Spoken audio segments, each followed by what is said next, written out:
အားလုံးပဲမင်္ဂလာပါဒီဗီဒီယိုထဲမှာတော့ GD Science Recorded Class ရဲ့ Tutorial 2မှာပါတဲ့မေးခွန်းတွေကိုရှင်းပြပေးသွားမှာပဲဖြစ်ပါတယ် Question number 1ထုံးစံတိုင်းမေးခွန်းကိုအရင်ဖတ်ရပါမယ် Which of the following is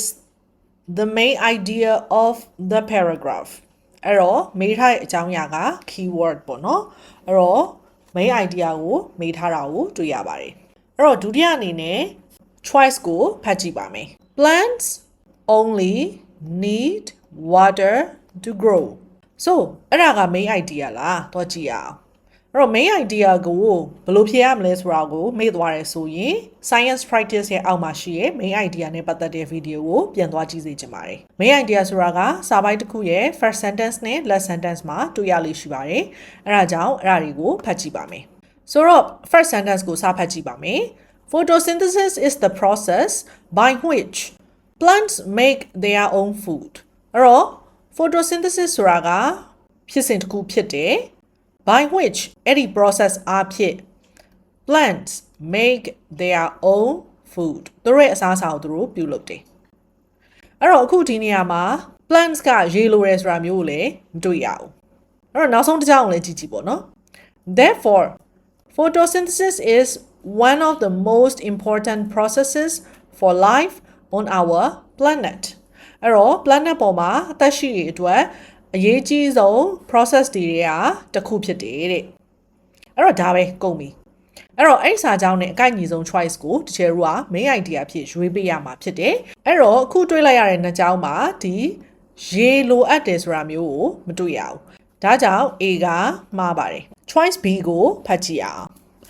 Oxygen is harmful to animals. Animals တွေအတွက် oxygen က harmful ဖြစ်ပါတယ်။ဒီလိုမျိုး choice မျိုးကိုရောက်တယ်ဆိုရင်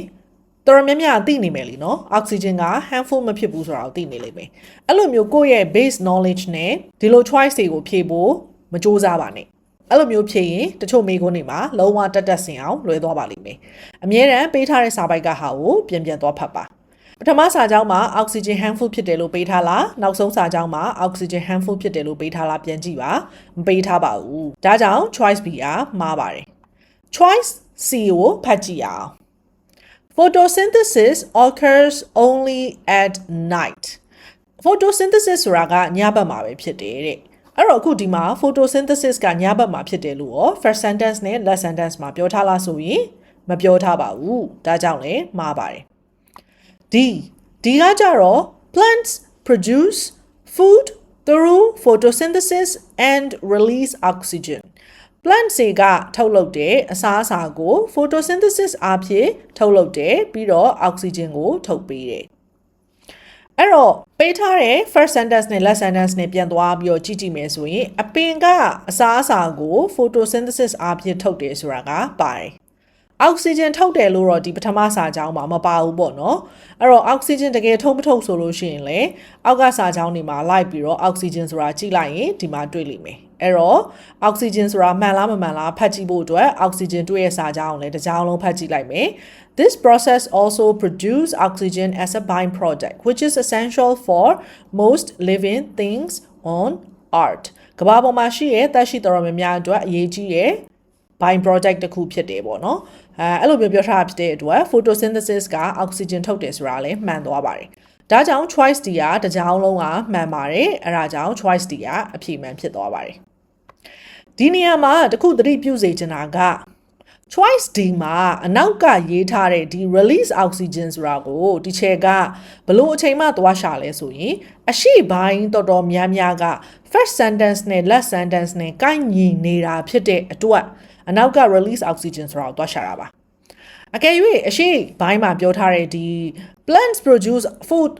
through photosynthesis ဆိုတာကဒီမှာပေးထားတဲ့ first sentence နဲ့ last sentence မှာမပါခဲ့ဘူးဆိုရင်ဒီချက်ကအနောက်မှာရှိရဲ့ release oxygen ဆိုတာကိုသွားရှာမှာမဟုတ်ပါဘူးဒါကြောင့်ဘယ်ချိန်မှာရှာမလဲဘယ်ချိန်မှာမရှာဘူးလဲဆိုတာက first sentence နဲ့ last sentence နဲ့တော်တော်လေးကိုက်ညီနေတဲ့ choice ဖြစ်တော့မှသာကြံတဲ့အပိုင်းလေးအောင်မှန်လားဆိုတာကိုရှာကြည့်ပါမယ်ဒါဆိုရင်တော့ main idea ကိုဘယ်လိုဖြေရလဲဆိုတာကိုအားလုံးသိကြပြီလို့ထင်ပါတယ်နောက်ထပ်တစ်ပုဒ်မှာပြန်တွေ့ပါမယ်